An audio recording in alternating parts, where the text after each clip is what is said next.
Un cours en miracle, Fondation for Inner Peace, édition Octave. Je lis chapitre 5, section 4 et leçon 34. Section 4. Enseigner et guérir. Ce que la peur a caché fait encore partie de toi. Se joindre à l'expiation est la voie qui mène hors de la peur. Le Saint-Esprit t'aidera à réinterpréter tout ce que tu perçois comme apeurant et il t'enseignera que seul est vrai ce qui est aimant. La vérité est au-delà de ton aptitude à détruire, mais elle est entièrement à la portée de ton aptitude à accepter. Elle t'appartient parce que, étant une extension de Dieu, tu l'as créée avec lui. Elle est à toi parce qu'elle fait partie de toi, tout comme tu fais partie de Dieu parce qu'il t'a créé. Rien de ce qui est bon ne peut être perdu parce que cela vient du Saint-Esprit, la voie pour la création. Rien de ce qui n'est pas bon ne peut jamais créer et ne peut donc être protégé. L'expiation est la garantie de la sécurité du royaume et l'union de la fidélité est sa protection. L'ego ne saurait prévaloir contre le royaume parce que la fidélité est unie. En présence de ceux qui entendent l'appel du Saint-Esprit à n'être qu'un, l'ego s'évanouit et est défait. Ce que l'ego fait, il le garde pour lui.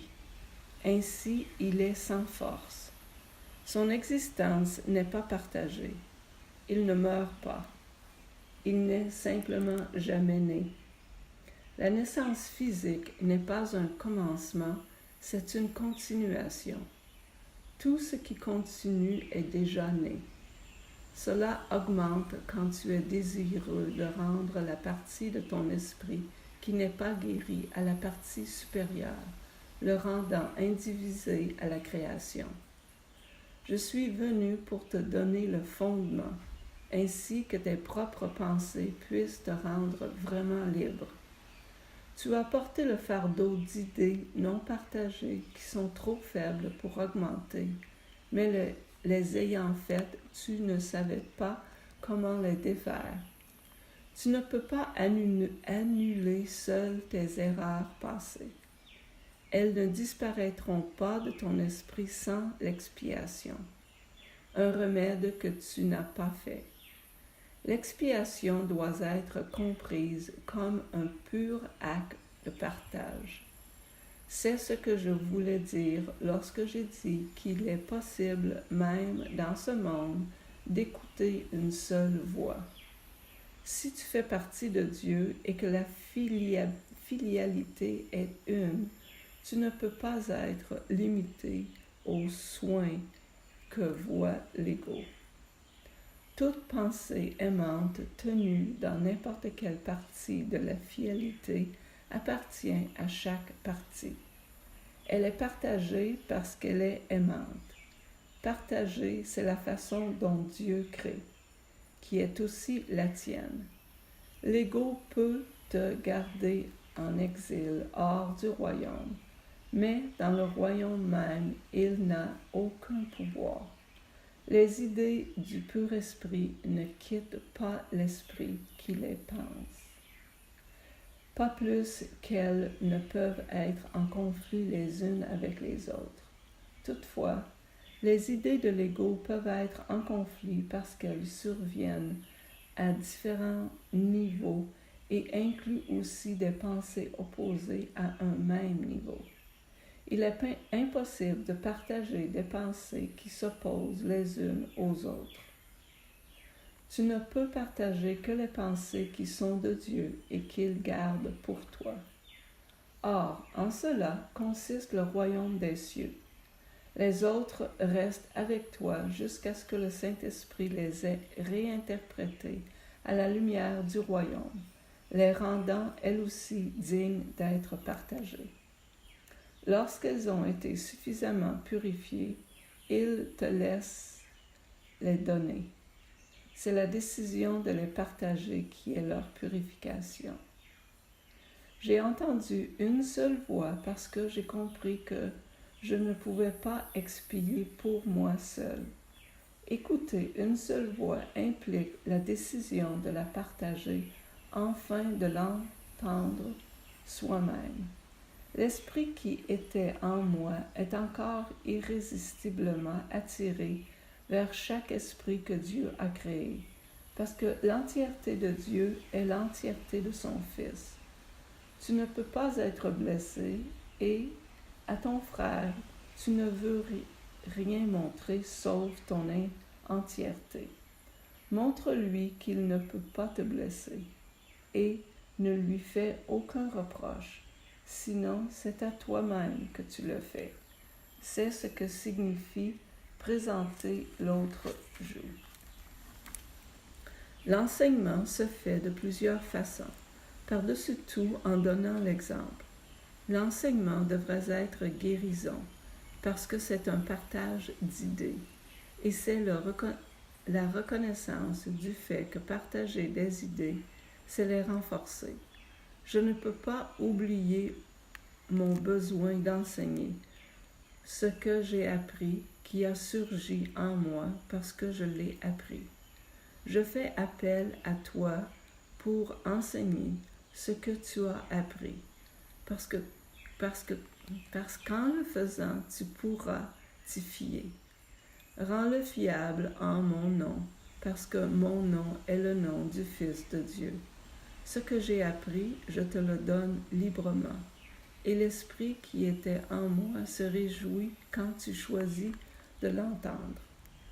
C'est en défaisant que le Saint-Esprit expie en nous tous, et ainsi lève le fardeau que tu as placé dans ton esprit. En lui suivant, tu es reconnu vers Dieu. En le suivant, tu es reconduit vers Dieu, où est ta place. Or, comment peux-tu trouver le chemin, sauf en amenant ton frère avec toi? Mon rôle dans l'expiation n'est pas complet tant que tu ne t'y es pas joint et ne l'as pas donné. Comme tu enseignes, ainsi tu apprendras.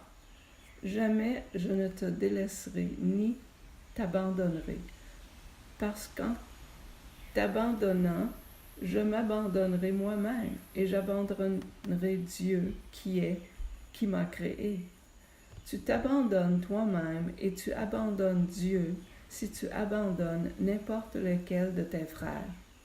Tu dois apprendre à les voir tels qu'ils sont et comprendre qu'ils appartiennent à Dieu comme toi. Comment pourrais-tu mieux traiter ton frère qu'en rendant à Dieu ce qui est à Dieu? L'expiation te donne le pouvoir d'un esprit guéri, mais le pouvoir de créer est de Dieu. Par conséquent, ceux qui ont été pardonnés doivent se dévouer d'abord à la guérison, parce qu'ayant reçu l'idée de la guérison, ils doivent la donner pour la garder. Le plein pouvoir de la création ne peut pas être exprimé aussi longtemps qu'une seule des idées de Dieu est refusée au royaume. La volonté conjointe de la finalité est le seul créateur capable de créer comme le Père, parce que seuls ceux qui sont complets peuvent penser complètement, et rien ne manque à la pensée de Dieu. Dans tout ce que tu ne penses pas par le Saint-Esprit, il a un manque. Dans tout ce que tu ne penses pas par le Saint-Esprit, il y a un manque. Comment peux-tu souffrir, toi qui es si saint? Tout ton passé a disparu, sauf sa beauté, et il ne reste rien qu'une bénédiction. J'ai sauvé toutes tes gentillesses et chaque pensée aimante que tu as jamais eue. Je les ai purifiées des erreurs qui cachaient leur lumière et les ai gardées pour toi dans leur propre parfait rayonnement.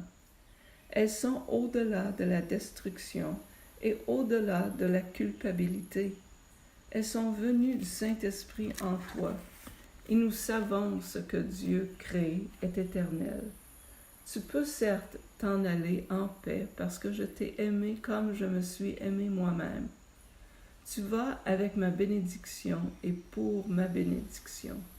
Tiens-la et partage-la, afin qu'elle soit notre à jamais. Je place la paix de Dieu dans ton cœur et dans tes mains, pour que tu la tiennes et la partages. Le cœur est pur pour la tenir, et les mains sont fortes pour la donner. Nous ne pouvons pas perdre. Mon jugement est aussi fort que la sagesse de Dieu dans le cœur et les mains duquel nous avons l'être. Ses enfants, dans leur quiétude, sont ses fils bienheureux. Les pensées de Dieu sont avec toi. Et maintenant, leçon 34. Je pourrais voir la paix au lieu de cela. L'idée d'aujourd'hui commence à décrire les conditions qui parvalent dans l'autre façon de voir. La paix d'esprit est nettement une affaire interne. Elle doit partir de ses propres pensées, puis s'étendre vers l'extérieur. C'est de ta paix d'esprit que découle une perception paisible du monde. 3 périodes d'exercice plus longues sont requises pour les exercices d'aujourd'hui. Il est conseillé d'en faire une le matin et une le soir, avec une autre entre les deux, à n'importe quel moment où tu penseras pouvoir être prêt. Toutes les applications devraient se faire les yeux fermés. C'est à ton monde intérieur que l'idée d'aujourd'hui devrait s'appliquer. Un examen d'esprit environ 5 minutes est requis pour chacune des périodes d'exercice plus longues. Recherche dans ton esprit les pensées de peur, les situations qui provoquent l'anxiété, les personnages ou événements qui t'offensent, ou toute autre chose à propos de quoi tu entretiens des pensées non aimantes. Note-les toutes en passant, en répétant lentement l'idée d'aujourd'hui, tandis que tu les vois monter dans ton esprit. Puis, lâche prise de chacune pour la remplacer par la suivante. Si tu commences à trouver difficile de penser à des sujets concrets, continue à te répéter l'idée sans te hâter et sans appliquer à rien de particulier. Assure-toi toutefois de ne rien exclure expressément. Les applications plus courtes seront fréquentes et répétées chaque fois que tu sentiras que ta paix d'esprit est menacée d'une façon quelconque. Le but est de te protéger de la tentation tout le long de la journée. Si une forme concrète de tentation surgit à ta conscience, l'exercice devrait prendre cette forme. Je pourrais voir la paix dans cette situation au lieu de ce que j'y vois maintenant. Si les empiétements sur ta paix d'esprit prennent la forme d'émotions négatives plus générales, telles que la dépression, l'anxiété ou l'inquiétude, utilise l'idée sous sa forme originale.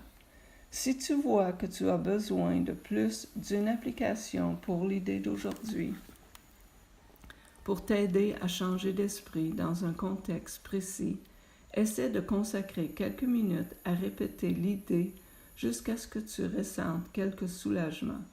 Cela t'aidera de dire concrètement: je peux remplacer mes sentiments de dépression, d'anxiété ou d'inquiétude, ou mes pensées au sujet de cette situation, de ce personnage ou de cet événement par la paix. Merci.